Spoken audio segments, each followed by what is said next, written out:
Hi, ನಾನು Sandeep from tech in Kannada. ಎಲ್ರಿಗೂ ಇವತ್ತಿನ ಬುಧವಾರದ ಟೆಕ್ ನ್ಯೂಸ್ಗೆ ಸ್ವಾಗತ ಸುಸ್ವಾಗತ. ಬನ್ನಿ ಡೈರೆಕ್ಟಾಗಿ ಇವತ್ತಿನ ಟೆಕ್ ನ್ಯೂಸನ್ನು ಶುರು ಮಾಡೋಣ. ಇವತ್ತಿನ ಮೊದಲ ಟೆಕ್ ನ್ಯೂಸ್ ಬಂದ್ಬಿಟ್ಟು ನಿಮ್ಮೆಲ್ಲರಿಗೂ ಆಶ್ಚರ್ಯ ಆಗ್ಬೋದು. GTA 5 ಗೇಮ್ ಏನಿದೆ ಅದು ನೀವು ಡೌನ್ಲೋಡ್ ಮಾಡಬೇಕು ಅಂದರೆ ಅಪ್ರಾಕ್ಸಿಮೇಟ್ಲಿ ಒಂದು 100 GB ಡಾಟಾ ತಗೊಳುತ್ತೆ. ಆ ಗೇಮ್ ಸೈಜು ಅಪ್ರಾಕ್ಸಿಮೇಟ್ಲಿ 100 GB ಇದೆ, ಆಯಿತಾ. ಅದೇ ನೆಕ್ಸ್ಟ್ ಲಾಂಚ್ ಆಗುವಂಥ GTA 6 ಗೇಮಿಂದು ಸೈಜ್ ಎಷ್ಟಿರ್ಬೋದು ಗೆಸ್ ಮಾಡಿ ನೋಡೋಣ. ಒಂದು 150 GB, 200 GB, 250 GB ಅಲ್ಲ, ಲಿಟ್ರಲಿ 676 GB ಇರುತ್ತಂತೆ ಈ GTA 6 ಗೇಮು. ಯಪ್ಪ ದೇವ್ರೆ, ಇದನ್ನು ಡೌನ್ಲೋಡ್ ಮಾಡೋದಕ್ಕೆ ಮೋಸ್ಟ್ಲಿ ಒಂದು ವಾರನೇ ಆಗುತ್ತಾ ಅಂತ. ಒಳ್ಳೆ ಸ್ಪೀಡ್ ಇದ್ದರೆ ಬೇಗ ಆಗಿಬಿಡುತ್ತೆ, ಬಟ್ ಸ್ಟಿಲ್ 676 GB ನಂಗೆ ಅನ್ನಿಸ್ತಂಗೆ one of the biggest game ಇರಬಹುದು ನಂಗೆ ಅನ್ನಿಸ್ತಂಗೆ. ಸೊ ಫ್ಲೈಟ್ ಎಮ್ಯುಲೇಟರ್ ಅಂತ ಇದೆ, ಮೋಸ್ಟ್ಲಿ ಅದು ಇನ್ನೂ ಜಾಸ್ತಿ ಇರುತ್ತೇನೋ. ಅದರಲ್ಲೇನೋ ಫುಲ್ ಕಂಪ್ಲೀಟ್ ವರ್ಲ್ಡ್ ಮ್ಯಾಪೇ ಇದೆ ಅಂತಾರೆ, ಅದರಲ್ಲಿ ಇನ್ನೂ ಆ್ಯಕ್ಚುಲಿ ಜಾಸ್ತಿ ಇರ್ಬೋದು. ಬಟ್ ಸ್ಟಿಲ್ ನಿಯರ್ಲಿ 700 GB ಇದೆ ಅಂತ ಅಂದರೆ ಈ game unbelievable. Mostly details maps ಎಲ್ಲ ತುಂಬ ದೊಡ್ಡದಿರುತ್ತೆ ಅಂತ ಕಾಣುತ್ತೆ. ನೋಡೋಣ ಒಳಗಡೆ ಹೆಂಗಿರುತ್ತೆ, ಏನಿದೆ ಆ್ಯಕ್ಚುಲಿ ಆ ಗೇಮಲ್ಲಿ ಅಂತ. ಇನ್ನು ಮುಂದಿನ ಟೆಕ್ ನ್ಯೂಸ್ ಬಂದ್ಬಿಟ್ಟು, ನೀವು ನಂಬಲ್ಲ, ಆಪಲ್ನವರು 12-13 ವರ್ಷ ಹಳೆ ಫೋನ್ ಆಗಿರುವಂಥ iPhone 5s ಮತ್ತು iPhone 6ಗೆ ಈಗ ಸಾಫ್ಟ್ವೇರ್ ಅಪ್ಡೇಟನ್ನು ಕೊಟ್ಟಿದ್ದಾರೆ, ಆಯಿತಾ. ಕ್ರೇಜಿ, ಇದೇನು ತುಂಬ ದೊಡ್ಡ ಸಾಫ್ಟ್ವೇರ್ ಅಪ್ಡೇಟ್ ಏನಲ್ಲ, ಬಟ್ ಸ್ಟಿಲ್ ಕೆಲವೊಂದು ಸರ್ಟಿಫಿಕೇಟ್ಗಳನ್ನ ಸಣ್ಣ ಪುಟ್ಟ ಅಪ್ಡೇಟ್ನ ಕೊಟ್ಟಿದ್ದಾರೆ. ಇದರಿಂದ ನೀವು ಈಗೇನಾದರೂ ಆ ಫೋನ್ನ ಪರ್ಚೇಸ್ ಮಾಡಿದ್ರೆ, ಈಗೇನಾದರೂ ಆ ಫೋನ್ ಯೂಸ್ ಮಾಡ್ತಾ ಇದ್ದರೆ, ಈಗಲೂ ಸಹ iMessage, ಫೇಸ್ ಟೈಮ್ ಇದೆಲ್ಲ ಕೆಲಸ ಮಾಡೋದಕ್ಕೆ ಹೆಲ್ಪ್ ಆಗುತ್ತೆ ಸರ್ಟಿಫಿಕೇಟ್ಗಳಿದ್ದರೆ, ಆಯಿತಾ. ಸೊ ಹಳೆ ಫೋನಲ್ಲೂ ಕೂಡ ಇದನ್ನೆಲ್ಲ ಯೂಸ್ ಮಾಡ್ಬೋದು. ಸೊ ಈ ಒಂದು ಸಣ್ಣ ಅಪ್ಡೇಟಿಂದ, ಆಯಿತಾ. ಸೊ ಕ್ರೇಜಿಗರು ಆಪಲ್ನವರು 12-13 ವರ್ಷ ಹಳೆ ಫೋನ್ಗೂ ಸಪೋರ್ಟನ್ನು ಕೊಡ್ತಾ ಇದ್ದಾರಲ್ವ, ಅದು ನನಗೆ ಬೆಂಕಿ ವಿಷಯ ಅಂತ ಅನ್ನಿಸ್ತು. ಕ್ರೇಜಿ ನನಗೆ ಅನ್ನಿಸ್ತಂಗೆ ಉಳಿದ ಯಾವ ಬ್ರ್ಯಾಂಡು ಸಹ, ಆ್ಯಂಡ್ರಾಯ್ಡ್ನಲ್ಲಿ ಯಾವ ಬ್ರ್ಯಾಂಡವರು ಇಷ್ಟು 12-13 ವರ್ಷ ಅಪ್ಡೇಟನ್ನು ಕೊಡಲ್ಲ. ಆಪಲ್ನವರೇ ಕೊಟ್ಟರೆ ಕೊಡ್ಬೇಕು ನಂಗೆ ಅನ್ನಿಸ್ತಂಗೆ. ಹೆವಿ ಇಂಪ್ರೆಸಿವ್ ಅಂತೇನೆ. ಇನ್ನು ಮುಂದಿನ ಟೆಕ್ ನ್ಯೂಸ್ ಬಂದ್ಬಿಟ್ಟು, ಚೈನಾದಲ್ಲಿ ಯಾರೋ ಒಬ್ಬ ವ್ಯಕ್ತಿ ಈ ಸಿಮ್ ಇರುವಂಥ ಫೋನ್ಗೆ, ಐಫೋನ್ ಏನಿದೆ ಅದರಲ್ಲಿ ಫಿಸಿಕಲ್ ಸಿಮ್ ಸ್ಲಾಟ್ ಇಲ್ಲ, ಈ ಸಿಮ್ ಮಾತ್ರ ಇರೋದು, ಅದನ್ನು ಅವನು ಫಿಸಿಕಲಿ ಸಿಮ್ ಹಾಕೋ ರೀತಿ ಮಾಡಿದ್ದಾನೆ. ಅವನೇ ಏನೋ ಜುಗಾಡೆಲ್ಲ ಮಾಡಿಬಿಟ್ಟು ಸಿಮ್ ಸ್ಲಾಟನ್ನೆಲ್ಲ ಹಾಕಿಟ್ಟವನೇ. ಬೆಂಕಿಗರು ಚೈನಾದವ್ರು ಏನೇನು ಮಾಡ್ತಾರೆ ಅದಕ್ಕೆ ಇದೊಂದು ದೊಡ್ಡ ಎಕ್ಸಾಂಪಲ್ಲು. ಇನ್ನು ಮುಂದಿನ ಟೆಕ್ ನ್ಯೂಸ್ ಬಂದ್ಬಿಟ್ಟು, ನಮ್ಮ ದೇಶದ IT ಮಿನಿಸ್ಟರ್ ಆಗಿರುವಂಥ ಅಶ್ವಿನಿ ವೈಷ್ಣವ್ ಅವರು ಒಂದು ಸ್ಟೇಟ್ಮೆಂಟನ್ನು ಕೊಟ್ಟಿದ್ದಾರೆ. ಏನಪ್ಪ ಅಂದರೆ, ಮುಂದಿನ 1-1.5 ವರ್ಷದಲ್ಲಿ ನಮ್ಮ ದೇಶದ್ದೇ ಗೌರ್ನಮೆಂಟ್ ಅವರು ಇನ್ವೆಸ್ಟ್ ಮಾಡಿರುವಂಥ ಒಂದು ಸ್ಮಾರ್ಟ್ ಫೋನ್ ಬ್ರ್ಯಾಂಡು ಬರುತ್ತಂತೆ.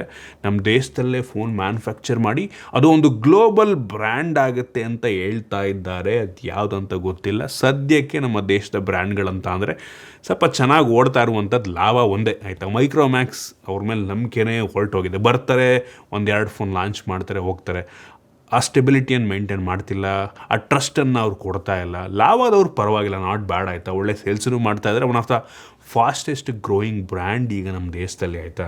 ಅವರು ಮೊನ್ನೆ ಈವನ್ ಯುರೋಪಲ್ಲೂ ಕೂಡ ಈ ಲಾವಾ ಫೋನ್ನ ಲಾಂಚ್ ಮಾಡ್ತಾರೆ, ಆಯಿತಾ.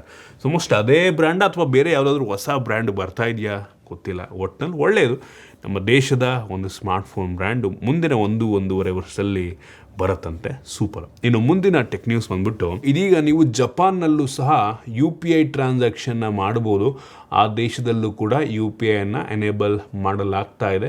ನೆಕ್ಸ್ಟಿಂದ ನೀವೇನಾದರೂ ಅಲ್ಲಿ ಟ್ರಾವೆಲ್ ಮಾಡ್ತಾ ಇದ್ದರೆ, ಅಲ್ಲಿ ಏನಾದರೂ UPI ಆ್ಯಕ್ಸಸ್ ಇದೆ ಅಂತ ಅಂದರೆ, ಯಾರು UPI ಪೇಮೆಂಟನ್ನು ಎಕ್ಸೆಪ್ಟ್ ಮಾಡ್ತಾ ಇದ್ದಾರೆ ಅಂತ ಅಂದರೆ ಅಲ್ಲೂ ಕೂಡ ನೀವು ಪೇಮೆಂಟನ್ನು ಮಾಡಬಹುದು. ಇನ್ನು ಮುಂದಿನ ಟೆಕ್ ನ್ಯೂಸ್ ಬಂದ್ಬಿಟ್ಟು, ಅಮೇರಿಕಾದಲ್ಲಿ ಯಾರೋ ಒಬ್ಬ ಈ ಮೆಟಾ ವಾಟ್ಸಾಪ್ ಮೇಲೆ ಒಂದು ಲಾಸೂಟ್ ಕೇಸನ್ನು ಹಾಕಿದ್ದಾನೆ. ಏನಪ್ಪ ಅಂತ ಅಂದರೆ, ಈ ಮೆಟಾದವರು ಏನಂತಾರೆ ಅಂದರೆ, ವಾಟ್ಸಾಪು ಎಂಡ್ ಎನ್ಕ್ರಿಪ್ಟ್ ಆಗಿದೆ. ಈ ಮೆಸೇಜ್ ಮಾಡ್ತಿರೋನು ಮತ್ತು ಯಾರಿಗೆ ಮೆಸೇಜ್ ಮಾಡ್ತಾ ಇದ್ದಾರೆ ಅವರಿಬ್ಬರೇ ಅದನ್ನು ನೋಡೋದಕ್ಕೆ ಸಾಧ್ಯ, ಬೇರೆ ಯಾರೂ ಸಹ ಆ ಒಂದು ಮೆಸೇಜನ್ನು ನೋಡೋದಕ್ಕಾಗಲ್ಲ ಅಂತ ಕ್ಲೈಮ್ ಮಾಡ್ತಾರೆ. ಇದೀಗ ಈ ಲಾಸೂಟ್ ಏನಪ್ಪ ಹೇಳ್ತಾ ಇದೆ ಅಂತ ಅಂದರೆ, ಅದು ಸುಳ್ಳು. ಇದು ಎಂಡ್ ಎನ್ಕ್ರಿಪ್ಟ್ ಅಂತ ನಾಮಕಾವಸ್ಥೆ ತೋರಿಸ್ತಾ ಇದ್ದಾರೆ. ಬಟ್ ಈ ಮೆಟಾದವರು, ಈ ವಾಟ್ಸಪ್ದವ್ರು ನಮ್ಮ ಮೆಸೇಜನ್ನು ಓದ್ಬೋದು ಅನ್ನುವಂಥದ್ದು ಈ ಲಾಸೂಟ್ನಲ್ಲಿದೆ. ಸೊ ದೊಡ್ಡವರೆಲ್ಲ ಇದಕ್ಕೆ ರೆಸ್ಪಾನ್ಸನ್ನು ಮಾಡ್ತಾ ಇದ್ದಾರೆ. ಸೊ ನೀವೇನಾದರೂ ವಾಟ್ಸಪ್ ಎಂಡ್ ಎನ್ಕ್ರಿಪ್ಟು ಅದು ಫುಲ್ ಸೆಕ್ಯೂರ್ ಸೇಫ್ ಅಂತ ಅಂದ್ಕೊಂಡ್ರೆ ನೀವೇ ಮೂರ್ಖರು ಅಂತ ಎಷ್ಟೋ ಜನ ಅಂತ ಇದ್ದಾರೆ, ಆಯಿತಾ.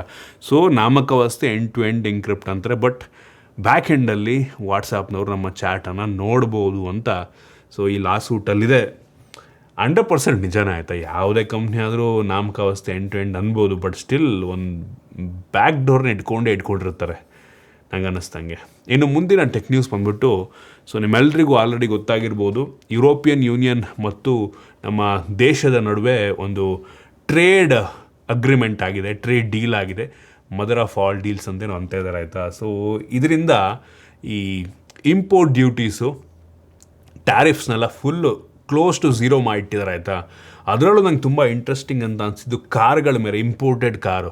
ಇಷ್ಟು ದಿನ ಇಂಪೋರ್ಟೆಡ್ ಕಾರು ಅಂದರೆ ಯುರೋಪಿಂದ, ಜರ್ಮನಿಯಿಂದ ಏನು ಕಾರ್ಗಳು ಇಂಪೋರ್ಟ್ ಆಗುತ್ತೆ, BMW, ಆಡಿ ಎಲ್ಲ, ಮೋಸ್ಟ್ ಆಫ್ ದ ಕಾರ್ಗಳು ನಮ್ಮ ದೇಶದಲ್ಲಿ ಅಸೆಂಬಲ್ ಆಗ್ತಾ ಇದೆ ಆಯಿತಾ. ಬಟ್ ಫುಲ್ಲಿ ಅಸೆಂಬಲ್ ಆಗಿರುವಂಥ ಕಾರ್ ಏನು ಇಂಪೋರ್ಟ್ ಆಗ್ತಾಯಿತ್ತು ನಮ್ಮ ದೇಶಕ್ಕೆ, ಮುಂಚೆ ಎಲ್ಲ 110% ಇತ್ತು ಡ್ಯೂಟೀಸು. ಇದೀಗ ಅದನ್ನು ಕಡಿಮೆ ಮಾಡಿ 40%ಗೆ ತಂದವ್ರೆ.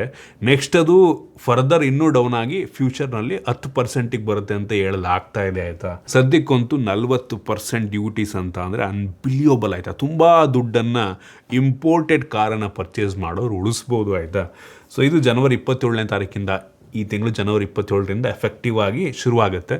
ಸೊ ನೆಕ್ಸ್ಟಿಂದ ಇಂಪೋರ್ಟೆಡ್ ಕಾರ್ ತಗೊಳ್ಳೋರಿಗೆ ಹಬ್ಬ, ಯುರೋಪಿಂದ ಇಂಪೋರ್ಟ್ ಮಾಡ್ಕೊಳ್ಳೋರಿಗೆ. ಅದರಲ್ಲೂ ಇದನ್ನು ಬಿಟ್ಟರೆ ಇನ್ನೂ ಎಲ್ಲ ವಸ್ತುಗಳ ಮೇಲೂ ಸಹ ಡ್ಯೂಟಿಯನ್ನು ನಮ್ಮ ದೇಶದವ್ರು ಕಡಿಮೆ ಮಾಡಿದ್ದಾರೆ. ಸುಮಾರು 96-97% ಏನು ವಸ್ತುಗಳೆಲ್ಲ ಯುರೋಪಿಂದ ಇಂಪೋರ್ಟ್ ಆಗುತ್ತೆ ಎಲ್ಲದಕ್ಕೂ ಸಹ ಟ್ಯಾರಿಫನ್ನು ಕಡಿಮೆ ಮಾಡಿದ್ದಾರೆ. ಅಂದರೆ ನಮಗೆ ಆ ಯುರೋಪ್ ದೇಶದಿಂದ ನಾವು ಇಂಪೋರ್ಟ್ ಮಾಡಿದ್ರೆ ನಮಗೆ ಕಾಸ್ಟ್ ಕಡಿಮೆ ಬೀಳುತ್ತೆ, ತುಂಬ ಕಡಿಮೆಗೆ ಸಿಗುತ್ತೆ ಇನ್ಮೇಲೆ.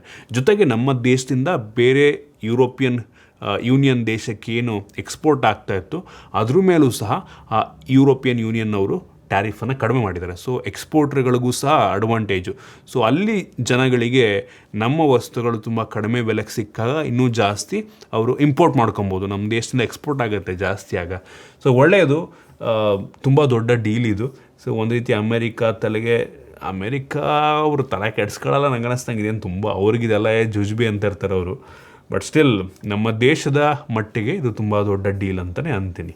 ಇನ್ನು ಮುಂದಿನ ಟೆಕ್ ನ್ಯೂಸ್ ಬಂದ್ಬಿಟ್ಟು, ಆಪಲ್ನವರು ಹೊಸ ಏರ್ ಟ್ಯಾಗನ್ನು ಲಾಂಚ್ ಮಾಡಿದ್ದಾರೆ. ಪ್ರೈಸ್ ತುಂಬ ಸಿಮ್ಲರ್ ಇದೆ ಆಯಿತಾ. ನಮ್ಮ ದೇಶದಲ್ಲಿ ಒಂದಕ್ಕೆ ಹತ್ತತ್ರ 3,500ದಿಂದ 3,800 ರೂಪಾಯಿ ಆಗುತ್ತೆ. 4 ಪ್ಯಾಕ್ ತೊಗೊಂಡ್ರೆ ಹತ್ತತ್ರ 13,000 ರೂಪಾಯಿ ಆಗುತ್ತೆ ಆಯಿತಾ. ಸೊ ಡಿಫ್ರೆನ್ಸ್ ಏನಂತ ಮೇಜರ್ ಇಲ್ಲ, ವೆಯ್ಟು ಎಲ್ಲ ಸೇಮೇ ಇದೆ. ನಿಮಗೆ ಬ್ಯಾಟ್ರಿ ಸ್ವಲ್ಪ ಏನೋ ಜಾಸ್ತಿ ಬರುತ್ತಂತೆ, ಮತ್ತು ಡಿಸ್ಟೆನ್ಸ್ ಕವರೇಜ್ ಏನಿದೆ ಅದು 50% ಇಂಪ್ರೂವ್ ಆಗಿದೆಯಂತೆ. ಮತ್ತು ಸ್ಪೀಕರ್ ಕೂಡ ಸ್ವಲ್ಪ ಜಾಸ್ತಿ ದೊಡ್ಡದಾಕಿದಾರಂತೆ, ಜೋರಾಗಿ ಕೇಳೋ ರೀತಿ ಏನೋ ಮಾಡಿದಾರಂತೆ. ಸೊ ಈ ರೀತಿ ಸಣ್ಣ ಪುಟ್ಟ ಚೇಂಜಸನ್ನು ಮಾಡಿ ಸೆಕೆಂಡ್ ಜನರೇಷನ್ ಏರ್ ಟ್ಯಾಗನ್ನು ಆಪಲ್ನವ್ರು ಸೈಲೆಂಟಾಗಿ ಲಾಂಚ್ ಮಾಡಿದ್ದಾರೆ. ಇನ್ನು ಮುಂದಿನ ಟೆಕ್ ನ್ಯೂಸ್ ಬಂದುಬಿಟ್ಟು, ರೆನಾಲ್ಟ್ ಅವರು ಹೊಸ ಡಸ್ಟರ್ ಕಾರನ್ನು ನಮ್ಮ ದೇಶದಲ್ಲಿ ಲಾಂಚ್ ಮಾಡಿದ್ದಾರೆ.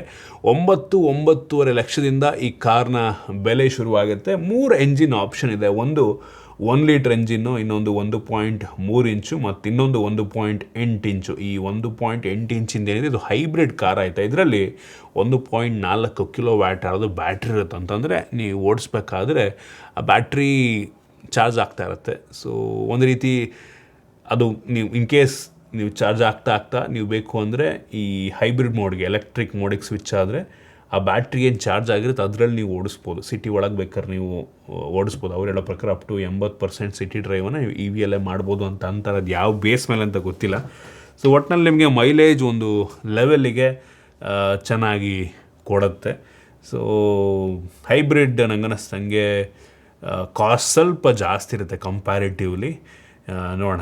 ಅದು ಬಿಟ್ಟು ಉಳಿದ ಸ್ಮಾರ್ಟ್ ಫೀಚರ್ಸ್ಗಳು ಏನು display, built in Google services ಅದು ಇದು ಏನೇನೋ ಕೊಟ್ಟಿದ್ದಾರೆ ಒಟ್ಟಿಗೆ, ಅದೆಲ್ಲ ಇಂಟ್ರೆಸ್ಟಿಂಗ್ ಆಗಿದೆ, ಪರವಾಗಿಲ್ಲ. 360 ಕ್ಯಾಮ್ರಾ ಜೊತೆಗೆಲ್ಲ ಬರುತ್ತೆ. ಪ್ರೈಸು ಸ್ಟಾರ್ಟಿಂಗು 9-9.5 ಲಕ್ಷ ಇದೆ. ಬಟ್ ಹೈಯೆಸ್ಟ್ ವೇರಿಯಂಟಿಂಗ್ ನಂಗೆ ಅನ್ನಿಸ್ತಂಗೆ 15 ಲಕ್ಷ 15.5 ಮೇಲೆ ಆಗಬಹುದೇನು. ಇನ್ನು ಮುಂದಿನ ಟೆಕ್ ನ್ಯೂಸ್ ಬಂದುಬಿಟ್ಟು, ಓಪ್ಪೋನವರು ಹೊಸ K ಸೀರೀಸ್ ಫೋನ್ನ ಲಾಂಚ್ ಮಾಡ್ತಾ ಇದ್ದಾರೆ. ಫ್ಲಿಪ್ಕಾರ್ಟ್ನಲ್ಲಿ ಇದರ ಪೇಜು ಆಲ್ರೆಡಿ ಪಬ್ಲಿಷ್ ಆಗಿದೆ. ಸೊ K15 X ಅಂತ ತುಂಬ ಜನ ಹೇಳ್ತಾ ಇದ್ದಾರೆ, ಕನ್ಫರ್ಮ್ ಇಲ್ಲ ಒಟ್ಟಿನಲ್ಲಿ.